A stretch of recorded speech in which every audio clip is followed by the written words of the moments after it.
Welcome to my video tutorial on development of urinary system. We will learn this system in three parts: development of kidney and ureter in part 1, development of urinary bladder in part 2, and in part 3, development of male and female urethra. Let's begin with the part 1, development of kidney and ureter. Here the image is showing cross section of trilaminar germ disc during third week of fetal life. Here is the ectoderm. Here is the endoderm, and here is the intraembryonic mesoderm, which is derived from primitive streak. It is divided into 3 longitudinal columns on each side of developing notochord. The columns are medial to lateral, paraxial mesoderm, intermediate mesoderm, and lateral plate mesoderm. It further splits into somatopleuric layer accompanying the ectoderm and splanchnopleuric layer accompanying the endoderm. It is the intermediate mesoderm which derives kidney and ureter. Here is the intermediate mesoderm which extends craniocaudally on each side of primitive gut tube. It shows segmentations in the cervical and in the upper thoracic regions known as nephrotomes, while the remaining portion is known as nephrogenic cord. In fetal life, 3 successive kidneys are given off by intermediate mesoderm. They are pronephros, mesonephros, and metanephros. The pronephric and mesonephric kidneys are transitory, whereas metanephric kidney persists as permanent kidney. Let's see the development of pronephros. During 4th week of fetal life, pronephric kidney starts developing in the cervical and upper thoracic regions of intermediate mesoderm, that is from nephrotomes. It consists of 7 to 8 horizontal tubules known as pronephric tubules. Each tubule shows medial and lateral ends.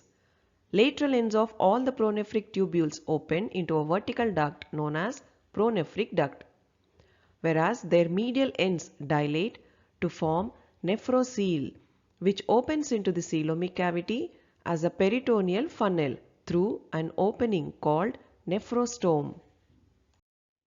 Here is the pronephric duct with its pronephric tubule opening into coelomic cavity through nephrostome. At this stage, branches from dorsal aorta form glomerular capillary plexus, which projects into the coelomic cavity close to the peritoneal funnel of pronephric tubule. It is known as external glomerulus. Meanwhile, distal pronephric tubules acquire internal glomeruli which project into their nephroceles. Initially, waste products are liberated into the coelomic cavity via external glomeruli. Then they are conveyed to the pronephric tubules through their peritoneal funnels and enter into pronephric duct and urinary bladder for excretion. As such excretory process is time consuming, all the pronephric tubules along with the proximal part of pronephric duct starts degenerating, so that only distal part of pronephric duct persists. Let's see the development of mesonephros. By the end of 4th week of fetal life, mesonephric kidney starts developing in the lower thoracic and lumbar regions of intermediate mesoderm, that is from nephrogenic cord. Initially, 70 to 80 horizontal mesonephric tubules develop, which open laterally into a vertical duct known as mesonephric duct, which is nothing but the persistent pronephric duct. It opens caudally into the developing cloaca, whereas medial ends of all the mesonephric tubules dilate to form a blind end which receives internal glomerulus. Here is the mesonephric tubule opening into mesonephric duct laterally and its medial blind end receiving internal glomerular capillary plexus, which is formed by the branches of dorsal aorta. During 5th week of fetal life, each mesonephric tubule becomes S-shaped, having lateral collecting part and medial secretory part. Such tubules are concerned only with the elimination of waste products which are filtered from internal glomeruli. There is no process of selective reabsorption back into the blood, as they are not provided with the loops of Henle and peritubular capillary plexus, so that mesonephric kidney also fails to serve the purpose. which leads to degeneration of proximal mesonephric tubules and their duct. The point to be understood here is when proximal tubules disappear, the distal tubules make their appearance, which means pronephros, mesonephros and metanephros do not develop simultaneously. They develop in a successive order, one after the other. Finally, only distal 26 mesonephric tubules and their duct persist in the lumbar region of nephrogenic cord on each side of primitive gut. In males, they give rise to ductules and ducts of genital system, whereas in females, they degenerate. At this stage, mesonephros forms an elongated elevation which projects into the coelomic cavity known as mesonephric ridge. Now let's see the development of metanephros. Metanephric kidney develops in the lumbosacral region of intermediate mesoderm, that is, at the caudal end of nephrogenic cord. It presents two parts, collecting part and excretory part. By the end of 5th week of fetal life, caudal part of mesonephric duct gives off a diverticulum known as ureteric bud.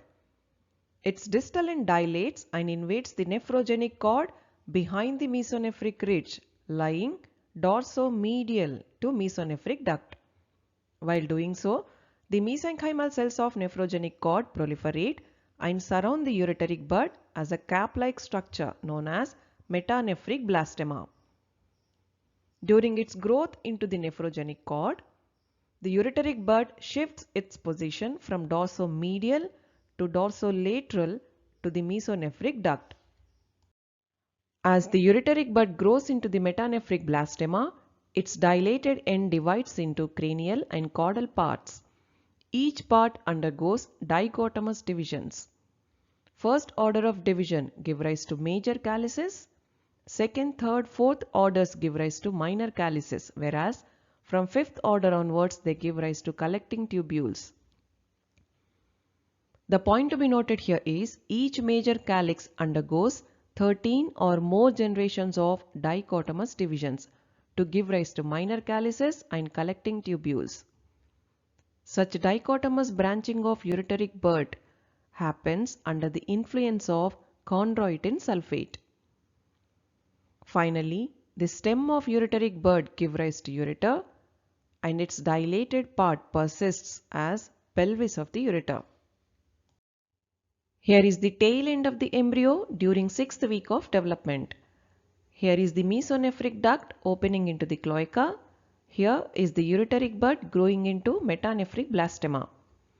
At this stage, the terminal portion of the mesonephric duct between the ureteric bud and the cloaca is known as common excretory duct. Here the image is showing dorsal wall of the cloaca with mesonephric ducts and ureteric buds. Here are the common excretory ducts. By the end of 8th week of development, the common excretory ducts start blending with the dorsal wall of cloaca to form mucous membrane of internal trigone of the urinary bladder. In that process, mesonephric ducts get separated from the developing ureters and migrate more caudally. As a result, ureteric bud opens directly into the urinary bladder. The point to be understood here is the complete collecting system of the metanephric kidney develops from mesonephric ducts through ureteric buds. The developing ureter presents two enlargements, pelvic enlargement and lumbar enlargement. Ends of these enlargements persist as three constrictions. One at pelviureteric junction, one at pelvic brim, and one at ureterovesical junction where the ureter opens into urinary bladder. Now let's see the development of excretory part of metanephric kidney. It develops from metanephric blastema. During 6th week of development, each division of ureteric bud capped with the tissue of metanephric blastema in the form of a solid mass of bilaminar cells. Some of these cells get separated to form cell clusters on each side of collecting tubules. central cells of which get degenerated to form spherical shaped renal vesicles. Further, they change their shape to form pear-shaped hollow renal vesicles. By the end of 8th week of development, all the renal vesicles increase in their length. One end of each vesicle touches the collecting tubule and the other end dilates to form Bowman's capsule, which is invaginated by internal glomerular capillary plexus. Their middle portion forms S-shaped curve which extends as proximal convoluted tubule, loop of Henle and distal convoluted tubule, which means renal vesicles form nephrons of metanephric kidney. The point to be noted here is endothelial and mesangial cells are derived from angiogenic mesenchyme of nephrogenic cord, whereas podocytes are developed from dilated end of renal vesicle. By the end of 13th week of development, peritubular capillary plexus is formed around loop of Henle and the distal convoluted tubules open into collecting tubules by the degeneration of central cells at the blind ends between excretory and collecting parts, so that metanephric kidney starts functioning. At this stage, it shows a lobulated appearance.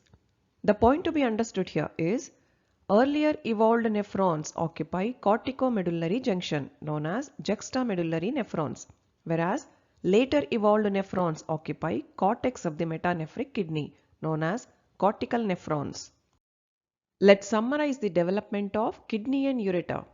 Metanephric kidney develops in the lumbosacral region of intermediate mesoderm, that is from nephrogenic cord. It has two parts, collecting part and excretory part. Collecting part develops from ureteric bud, which derives ureter, pelvis of ureter, major and minor calyces and collecting tubules. Excretory part develops from metanephric blastema, which derives nephrons, glomeruli and peritubular capillary plexus. While the ureteric bud is growing, metanephric blastema undergoes migration and rotation within the nephrogenic cord. Let's learn that under ascent and rotation of kidney. Ascent of kidney. Initially, the metanephric blastema lies dorsomedial to mesonephric duct in the pelvic cavity against the sacral segments of vertebral column, where it receives its arterial supply from median sacral artery, which is a branch of abdominal aorta.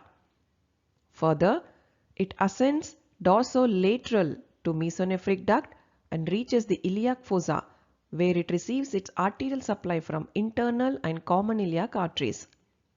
Finally, the metanephric kidney ascends to lumbar region below the developing suprarenal gland under surface of dome of diaphragm, where it receives its arterial supply from lowest suprarenal artery, which remains as permanent renal artery.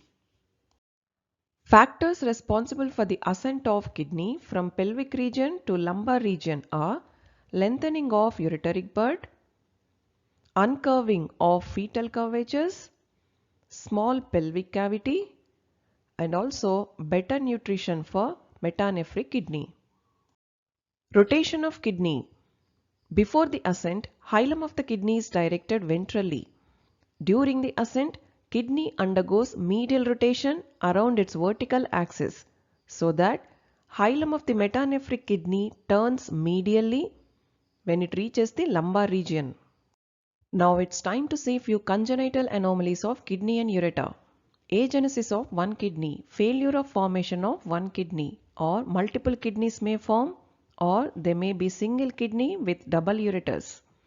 Failure of ascent of kidney leads to pelvic kidney, or there may be lobulated form of adult kidney. Abnormal ascent of kidney may lead to fusion of opposite poles of both the kidneys, forming fused kidney, where crossed kidney forms ectopic fused kidney and unascended kidney forms S-shaped or sigmoid kidney. When both the kidneys fuse across the midline, they form disc-shaped kidney. When their lower poles fuse, they form horseshoe-shaped kidney. Abnormal dilatation of excretory and collecting parts of the kidney leads to polycystic kidney disease, which is classified into two types. Adult type, which is autosomal dominant disease. Childhood type, which is autosomal recessive disease. Here is the end of part 1, where we have learned the development of kidney and ureter. Thank you for your patient listening. Keep learning.